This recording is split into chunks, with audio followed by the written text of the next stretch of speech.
Welcome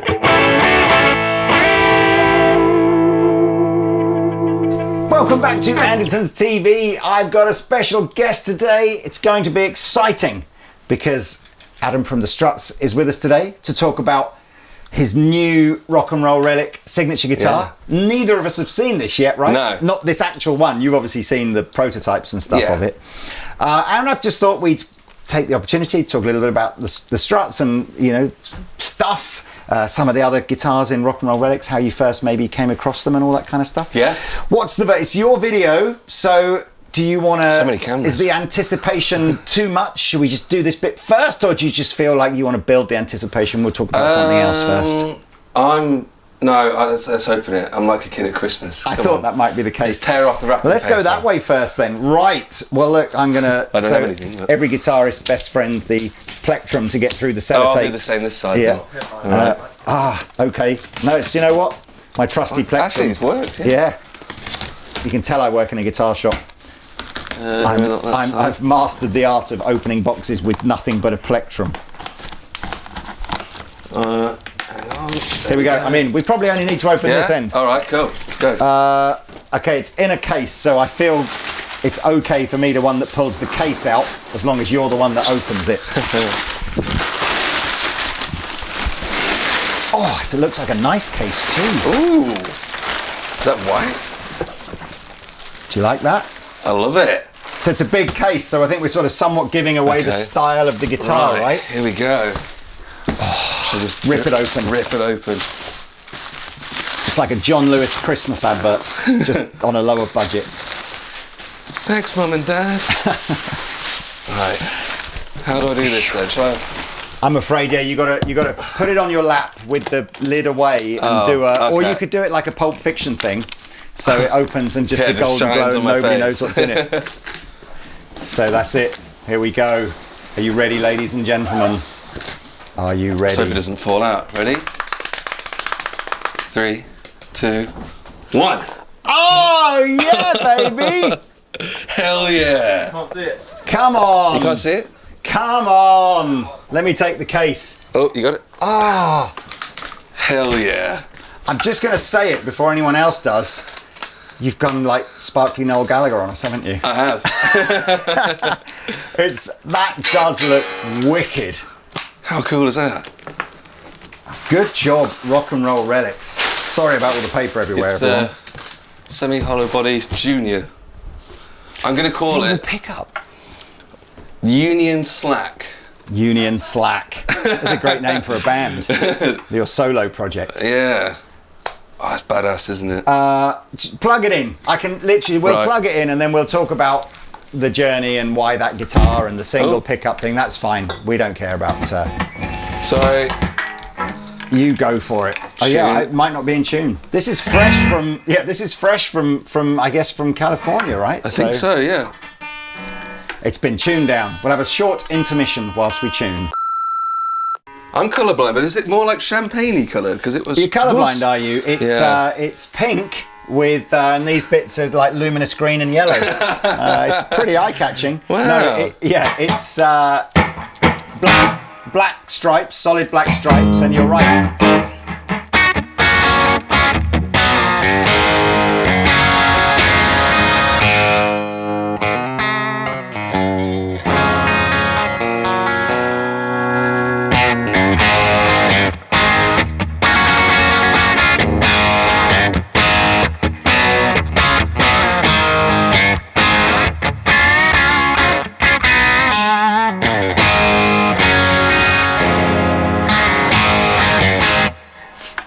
I'm happy. Look at him! Look at the smile on his face. This is genuine. Oh, that does look cool. So yeah, thanks, it is like a champagne sparkle.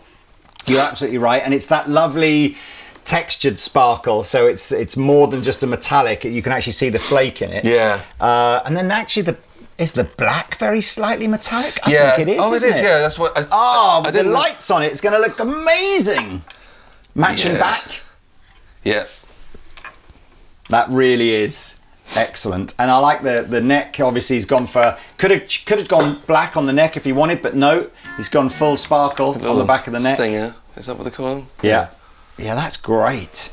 So let's talk. Okay, so Rock and Roll Relics is a brand that I've said this before on video. I must have walked past the Rock and Roll Relics stand for 10 years at the NAMM show. Every year going, cool stand, man. There's some cool guitars on there. Maybe one day. And I don't know why I just never didn't do it. And then last year, our main guitar buyer was there, and we were at breakfast at the NAMM show. He said, I've pulled the trigger on Rock and Roll Relics. We're doing it. I'm like, yes, man. Hell yeah. This is cool. So 2024 was like our first year of having the guitars in. And I kicked myself that we didn't do it earlier, because it's just such a great... It's a great little brand. So tell us how you first came across the Rock and Roll Relics guys. I'm trying to remember, but I think it was through Billy Joe from Green Day, because he had one, and this is where I got the inspiration really. He had a Junior made by them, and it was a US flag, but in black and white. Right. And I was like, oh, that's cool. I should get a Union Jack one in black and white. So I got in touch, I don't know how, but with Billy, who owns Rock and Roll Relics. And they made me one, but with Junior, but with a single humbucker back in like 2017, and did a little limited run of that. And yeah, I just loved it. And then I had another one that I bought from them, actually from the NAMM show. I was there and I was like, oh, is that for sale? And I said no. And then I kept hounding him, and then he sold it to me. And then I ended up selling it a few years later. But it's actually in, the Hard Rock Cafe in London now. Oh, wow. In like a little thing. So that's cool. So that's, and it says my name and stuff, so putting the Rock and Roll Relics name out there. But yeah, so we just stayed in touch, and he's in Buckcherry now, Billy, and I got in touch with him again because I saw the Thunders model, and I was like, oh, that's really cool. Noel Gallagher had like the 335, wasn't it, with the mini humbuckers. Yeah. I was like, oh, if I get a Junior one of those with the sparkly Union Jack, and then a year later, here I am. So, yeah. So, what's I think guitar players that play single pickup guitars are a special breed. They're a confident breed, because it's almost like, I don't need anything else. Where they've usually, there's usually an inspiration there. There'll be like I don't know, like it'll be someone like a Leslie West or someone who's just like, yeah, he was the guy and he played this style and that's so what was your single pickup journey? It was Billy Joe originally when I was like, 14, whatever. I just loved the look of it. I just thought it looked really cool and clean. And then I've always been in a one guitar band. Like my school band was just me, and then in my band now, the Struts, it's just me.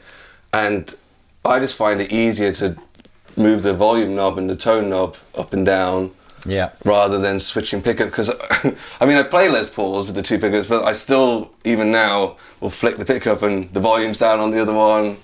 I don't know, it just seemed easier to me to just do the one pickup. And I just love the look of it. I love the sound of P90s. So it was that, and Billy Joe, and then Keith Richards, like another hero of mine. And I don't know, it was from that moment, and I still play it now. And the only time I can't play my Juniors is some venues are just too noisy. That's really annoying. So you need a humbucker to get rid of the background noise. Yeah. I mean, it's a really, I love the Struts kind of, it's a great reinterpretation of like a classic rock and roll band, stripped back 4-piece, but playing, they've got a sort of a more contemporary kind of image. The songs are obviously written for now as opposed to 30 years ago, but the guitar sound is a throwback guitar sound, and it just, there's something in a world of 50 pedals and digital and blah, there's something just so thoroughly refreshing to go, no, it's just an amplifier that's sort of set to probably a sort of bit further forward than edge of breakup, but not like AC/DC. Well, actually, AC/DC wasn't probably that gainy, but it's not like high gain, is it? Yeah. And then the P90 and the volume and the expressive kind of, perhaps a bit more dynamic with the right hand. It's all there. It's like, what? Why do you need anything else? Yeah. It's like, and I love that about, you can hear that almost on all the records. It's like, that's the sound. It's not overcomplicated. Yeah, it's not. And I think live we get to go a bit more crazy, and, well, I'm not to say crazy, it's not that crazy, but there's like I can have more fun, and like the solos can be longer, and I can kind of improvise a bit more. But you know, I used to joke for ages. I used to have this. Well, I still got a huge pedal board, but I just call it loud and louder. Right. Like, and louder with reverb and delay. You know, it's. I don't know. I think I still like that feeling of band practice on a Sunday, plug in and go. And I think I did get the whole RGM mastermind, and everything is plumbed into it, and it was like all the BPMs are set, and every song I have to hit a pedal for every part, and I just sacked it all off and plumbed it all in to have 5 presets, and It's like rhythm with lead, rhythm with chorus, rhythm with everything, and an octave, and that's about it. Because It's just, I don't know, having to think so much, like, oh, am I on the right setting for the second verse, you know? Yeah. How much of that is obviously having never, you know, done the kind of band thing that you've done, I always feel people obsess, some guitar players really obsess with trying to get the live set to replicate the record as closely as possible, and that's why they're stepping through, or their tech is stepping through 37 different patches for every song. Yeah. And then there's some part of me just go, actually, it's nice to just see a guitar player that goes, you know what, nobody cares as long as I get the chords right. Exactly. Nobody cares. Well, so it's just like, that's it. I just turn it out clean, overdrive, go, and then just have fun, right? So you're not worried about, and was that a journey? Did you sort of start like that, then you went more options, and then, like you say, back to. Yeah, I got a bit more intricate at one stage when I got the mastermind, but it didn't last long, and. I think, you know, me and the singer Luke started playing in pubs, and it was always just like playing covers, you know, amp on the bar seat behind us, and my band before that was like pretty punky, and it was just kind of, that's what I was used to. And when, you know, like you say, like even on the records, there's like some nice intricate bits here and there, but I don't know, I like the live show being its own animal at the same time. Yeah. And it's like, you know, I can't replicate what I did in the studio because I've done 5 guitar parts, and there's, you know, a rhythm in the verse with a nice twinkly thing over the top, and then it's, you know, even on the solos, there's guitars underneath it. So it's like, I know I can't do that live, so I might as well just try and find a mixture between the two. I think that's a real. That is a choice, I think, of the band, isn't it, and of the audience to a certain degree, of just, if you want to see a live performance of the record, that's one type of band, and then sometimes I don't want to see that. I want to, if I want to listen to the record, I'll put the record on. Yeah. What I want to see is a live performance full of energy, a few mistakes, you know, just like extend it, you know, like extend it, like go around again, you know. I sort of want to see that, I think, live more than I want to see some sort of super perfection faithful. Kind of Look, we're focused. Let's do a little bit of a nerdy demo of the guitar. Okay. So what is it? It's like a standard 24 3/4 inch scale length, sort of Gibson inspired. Yeah. Centre block though, it's not totally hollow. Centre block, yeah. Always loved the lightning things. Do you know what brand of pickup he's put in there? Yeah, it's Seymour Duncan Antiquity. Oh, it's great pickup. I put that in all the kind of juniors that on the older ones, and I don't know, I think they sound the best. But yeah, it's so full up volume and a bit of aggressive sort of right hand. Have we got plenty of?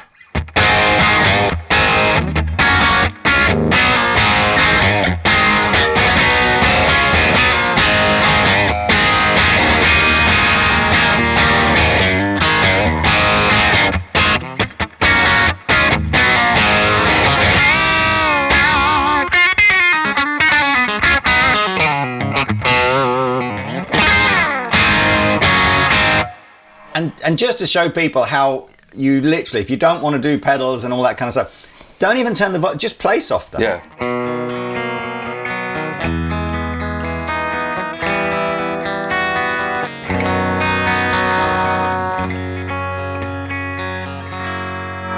And if it's got to go crystal clean, maybe there we go.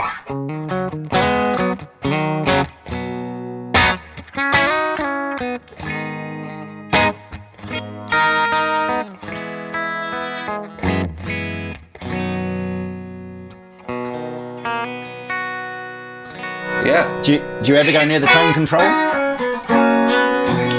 Yeah. You do? Yeah, so you like the tone? Okay, I like it. You try and get the neck pickup sound kind of thing. Right, yeah.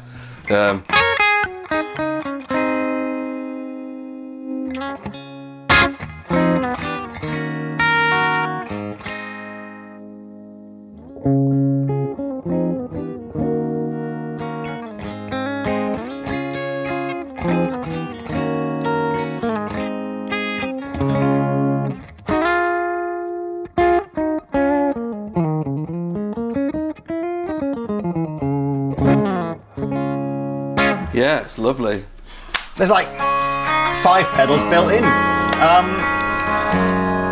I love this. I feel bad even interrupting you because I can see all you really thinking there going, I just don't want to even, I wish Lee would stop asking questions. I can just play guitar. You've gone for a different wraparound tailpiece to perhaps a very vintage style wraparound. Again, I've seen these used on other rock and roll relic guitars. It's like a slightly chunkier mass with a bit more control over the intonation. Yeah. Is that what was on your Junior that you did, or? Yeah, same one, just for the intonation. There's actually a company in Tom Bukovac, who I worked with on our last album. Great guitar player. I don't know if you... I mean, we've never met him, but we sort of we idolise Tom.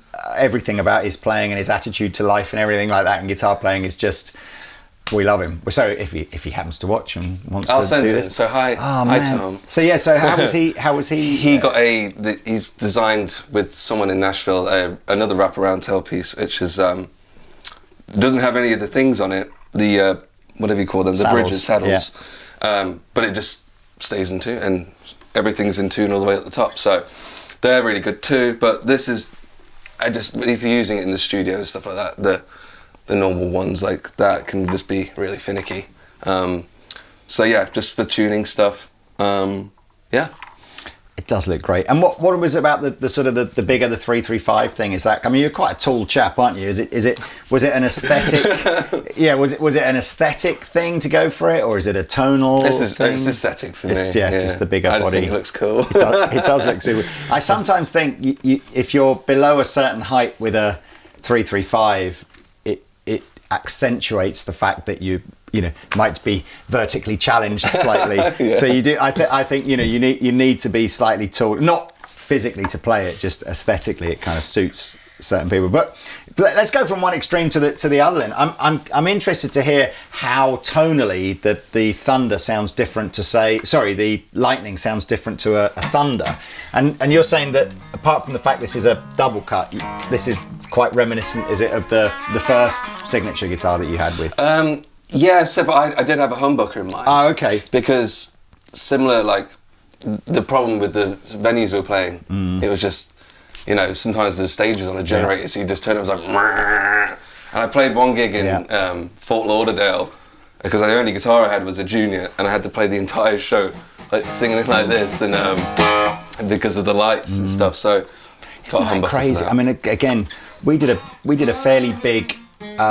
guitar clinic with Steve Vai in 2023, used the big 1,000-seater venue in Guildford, big, cost millions of pounds to build, all this kind of stuff. His guitar, all we're getting through his guitaring is the whole time, and we're saying to the sound guy, like, are we doing something wrong here? He's like, no, we just got shit electrics at this venue. And they're like, you just spent like millions of pounds building it. Can't you spend like a few £1,000 sorting the electrics out so that as a guitar player you haven't got? But I'm guessing that's a nightmare, isn't it, when you're? Oh yeah, and it's annoying because even on this last tour we did a Europe tour in October, November, and I brought I got a 1960 double cut Gibson Junior and a 58 single cut Junior, and I'd take them on tour, and I couldn't use them at any of the shows because it was just like, this one's too noisy.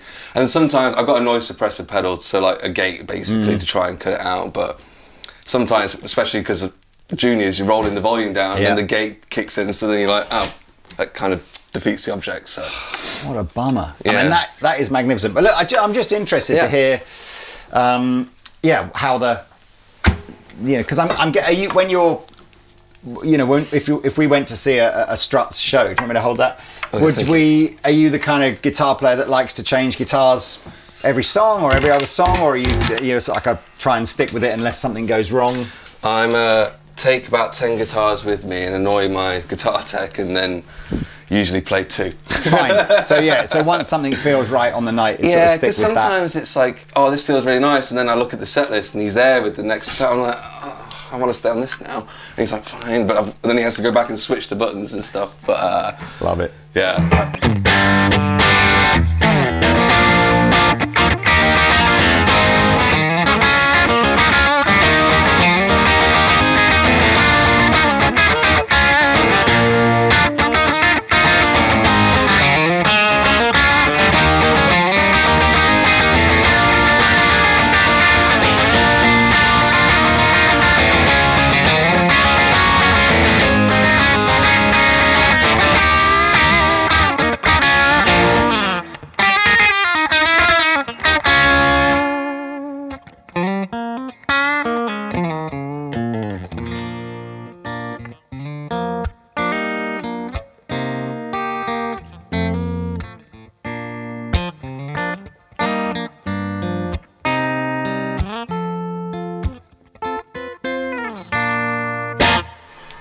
It's sort of as you would expect. It hasn't quite got the oomph that the Lightning's got, but it's got a sort of a more gnarly mid-range to it.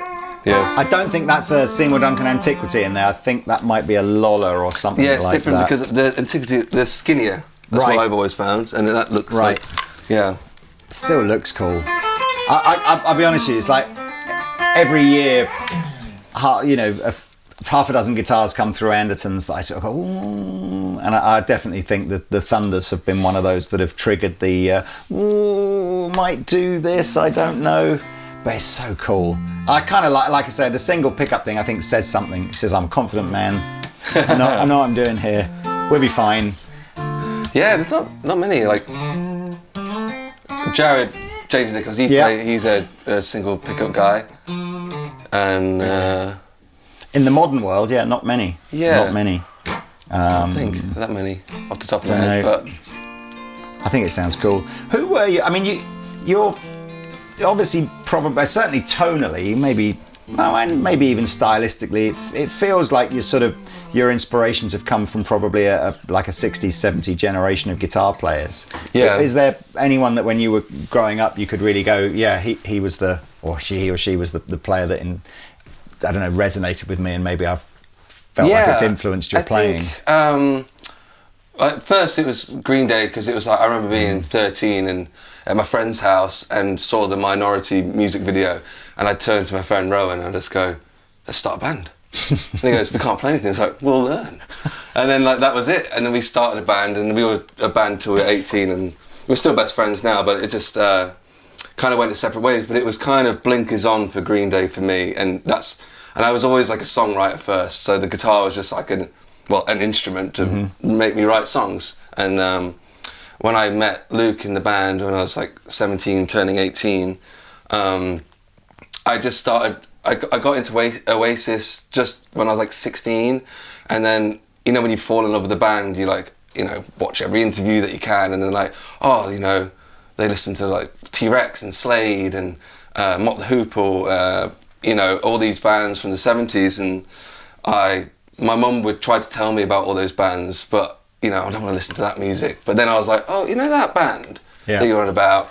So my mum showed me like Mott the Hoople, and then when I met Luke, it was he was already in that world. He was like fell out the 70s, but it was 2009, whatever it was, and he's like a couple of years older than me, so he was like an older brother that kind of just said, oh, you should check this band out, and then we started playing like covers gigs together. So it was like we started playing like Stones songs, and it was like, oh, this is awesome, and Keith Richards, and then obviously the music changed from my old band to like wanted to do this 70s like throwback but in the modern day, like glam. We were like, we need to write Come On Feel the Noise kind of thing. So then started listening to all those kind of bands, and like Queen obviously, because Luke was a huge Queen fan. So then to me, and then like the guy I used to play the covers with, he was a phenomenal guitarist called Tim Ridgway in Derby, and he was the biggest Hendrix fan. So he would show me all the Hendrix stuff, and then it was kind of like, I love, because being a one guitar band, that kind of rhythm / lead thing that Hendrix would do, and then I love the riffs of Keith Richards, and I love the melodic solos of Brian May. So like, that was kind of like my triangle of learning, but still having that kind of Billy Joe rock and roll kind of rhythm guitar at the same time, if you know what I mean. So that's kind of like the mixture of like my heroes, I'd say. But it's funny, like nowadays, my heroes are like people on Instagram, you know, like my inspiration. Like, I know Chris Buck's done a bunch of stuff here. He's a friend of mine. He opened for us actually, I don't know, end of 23 in the UK, with his band. With Cardinal Black. Yeah. Yeah, cool. And so like, you know, he's phenomenal, and like, you know, Tom Bukovac, getting to work with him on our last album was kind of daunting. I was going in, I was like, because we wanted a second guitar player to like, because we wanted to record live, and then, you know, I was talking to the producer, and he's like, we could get Tom Bukovac, and I was like, that's awesome, but scary at the same time, because it's like, he's sat opposite me, and I'm like, God, he's so good, but it was, you know, I was just a sponge. I was just like, that must have been unbelievable. I'm super jealous of that. I think I would be paranoid that you'd put a load of guitar parts down like that, and you'd be sort of like, yeah, this sounding pretty good. And then you'd go for lunch and you'd come back and you'd listen back to it and go, yeah, we really fucking nailed that this morning. It's like, it's excellent. Then you find out Tom's re-recorded them all. Oh no, I was worried. But I could hear my shitty parts in there, so I'm like, I'm still in there. But no, it was just good. Like, it was just nice, because he'd be like, why don't you try this? And he'd play and I'd play, and then, you know, he put a couple of like nice little lead parts on, like texture-y stuff, like tremolo stuff that I wouldn't even think of. And then I'd do my solos, and it was kind of like, he'd go out and have a coffee, and I'd be doing, you know, overdubs of my solos, and he'd come in and be like, cool, man. And I'm like, cool, if he thinks it's cool, it's cool. Do you know what I mean? So, oh boy, what a life. Yeah, so that's crazy. Cool. I to be honest with you, again, I had no.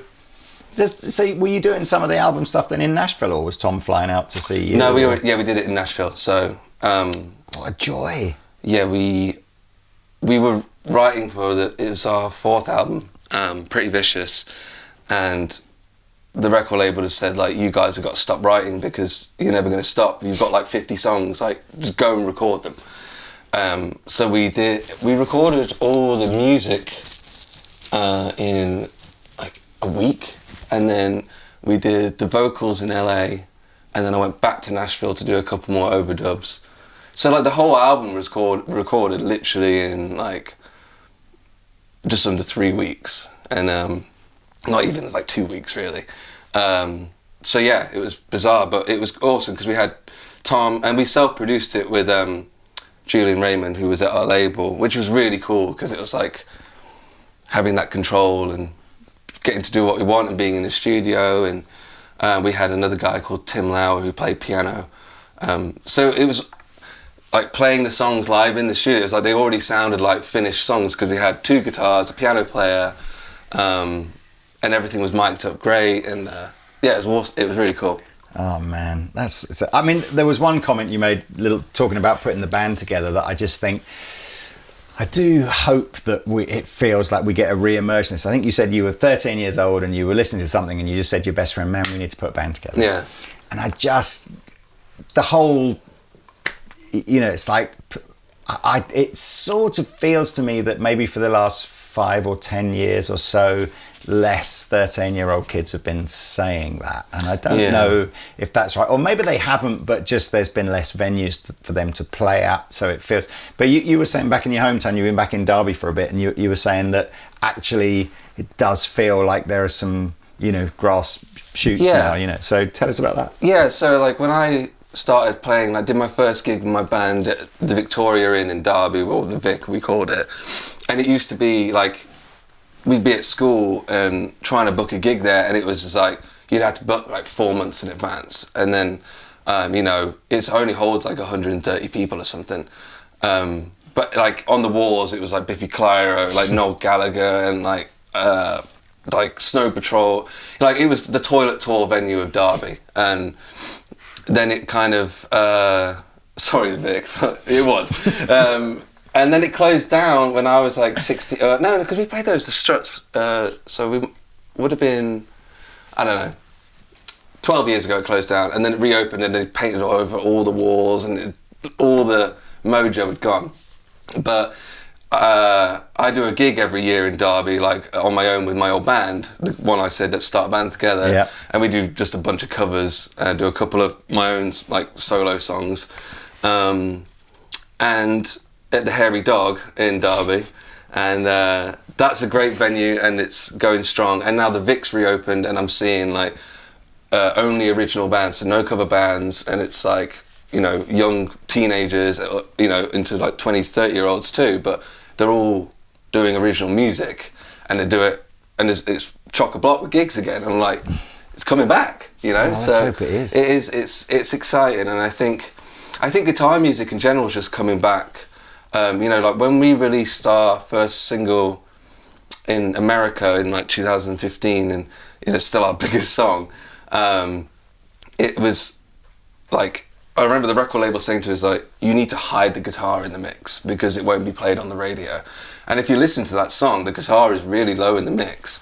But now it's like you see pop stars playing guitars, and like there's guitars on the radio again, and it feels like you even hear the odd guitar solo. So it feels like there is a shift, because when in 2015, it was mumble rap, and I don't know, you know, there wasn't even songs anymore. It was just drops and I've never heard mumble rap as a genre, but that's you know what I mean? That's all my kids listen to on Radio 1. It's just mumble rap, isn't it? Yeah. It's a great name. It's so I think, you know, guitar music is, and I think COVID, I mean, you can tell me, wasn't guitar sales like through the roof during COVID or something? But potentially for weird reasons. Like literally, it's just, you know, if you were employed in the UK, chances are your employer said, I tell you what, just sit at home for the next 4 months and we'll just pay you full salary anyway. So people were just going, I'm bored out of my mind. What shall I do? Yeah, so anything that was a pastime, like home gym equipment, guitars, blah, blah, blah, went through the roof. And then literally at the end of COVID, the second-hand market just went, oh, really? Yeah, I didn't really take to that. Oh, this is pretty hard, isn't it? So, yeah, I don't think it was loads of kids going, yeah, I'm going to be the new Struts, you know, it's like, so I wish it was, but yeah, so we had a good couple of years and then it was pretty tough after that. But, you know, look, hey, I'm with you in the sense of going, I sort of feel, I mean, Derby's a bigger town than Guildford, but even here it feels like there are, I've seen that cycle. I've seen the live music venues all closed down, and the one or two that remain are like the super dedicated. And you look at the owner and go, you must be mental to keep trying to do this, you know, that. But they're that into it. But now it does feel like it's coming back, and there's one or two more places that are putting a bit more live music on, like you're saying. And you want to see, I think you want to see original bands, don't you? You don't necessarily want to go to a Spit and Sawdust pub and see somebody doing covers. I think you want to go and see what's new. You know, it's like, you know, even if it's, you know, like I saw a video of our first few gigs at the Vic. The drummer in the band had them, and I watched them back, and we were awful. But thank God our parents were so encouraging, because like, I think if they were like, you know, don't give up on school, like, I don't know, but I was just a completely blind confidence of just, no, I'm going to be a rock star. And I don't know, sometimes that helps. That is what you need. Well, look, let's. What's 2025 hold? You got you were telling me about you're sailing the 7 seas of the Caribbean soon with the band. And then after that, what's that? You got summer full of festivals or anything new music coming? Yeah, so it's working on new music. It's like, you know, it's funny when we released the last album, the record label were like, so when's the new songs coming? And we're like, it's just dropped like 13. So they always want more. I know. More. So last year was just touring all year, which was wicked. And this year, I guess it's we got some festivals in the summer, but it's writing new music. So when I go home, back to America, it'll be write some songs. I think we're going to do some touring towards the end of the year. But yeah, Shiprocked. Off the top of my head, yeah, there's like a few festivals in America and Toronto, it's Montreal in Canada, and then we could go from there. But I think just much over here, or is it still predominantly sort of substantially bigger over there? Yeah, it's mainly still over there. But we did like Download last year here on the main stage, which was really cool. But it's still growing over here. It's just, we don't get that much radio play, and we'll just have to see what happens. But it's a funny old world, isn't it? Where, we were saying before we started filming, just that weird, a lot of artists from the States who will come over here and play to 10 or 15,000 people, and then they'll go back to America and they're playing to 500 people. Yeah. And you've had almost the reverse of that, hugely. And maybe it is. I'd never really thought about the radio play thing, but yeah, you're right. The States has such a huge breadth of music you can tune into. Over here, it's a bit like you listen to Radio 1 or what your nan's listening to. Yeah. And even the stations that probably would play guitar music, because their playlist is trying to cover everything from like the 60s through to the current day, there's just no room, is there? It's just like, by the time you've played the big hits from the 60s, the 70s, the 80s, the 90s, the noughties, like that, you've got like 10 minutes left to try and shoehorn in new stuff. Yeah. I mean, Planet Rock's been really good to us, and Joe Elliott from Def Leppard has been a big fan of ours, and always been singing our praises, and so that's really helped over here when we've done the UK touring, because Rock City in Nottingham was I grew up. That was our non-arena venue. That was not a small club, and getting to play that a few times we have now and selling it out, like that wouldn't have happened without the Planet Rocks of the world and stuff like that, and like Kerrang Radio too and stuff like that. So that's great, and we're so appreciative. I just think, I don't know, to get to the next level, I guess a viral song on TikTok or something, I don't know, or I think we're probably too old for Radio 1, so Radio 2, but we'll see. Man, it's a shout out to Planet Rock, because that probably is my go-to radio because they will support new music. Yeah. I haven't listened to Kerrang for years. I always thought Kerrang was like just some sort of heavy metal radio station, but maybe it's doing a bit of a broader. Well, we're not heavy metal. We're fairly poppy, so they've played us, so that's been great. Well, all right. Well, look, good luck with everything this year. Thank you so much for coming down and doing the unboxing. Thank you for having me. I think we ought to sort of strum out really on the new one. All right. I did notice another little beautiful detail of how he's done the sparkly binding on the headstock, which you don't. Yeah. I mean, look at that. I was looking at the regular Lightning and thinking, yeah, the sparkly binding really works.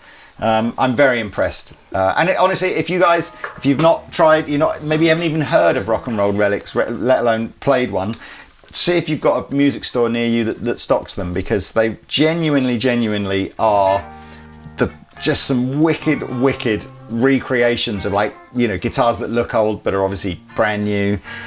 And they're not as expensive as some of the bigger brands that are doing this kind of thing.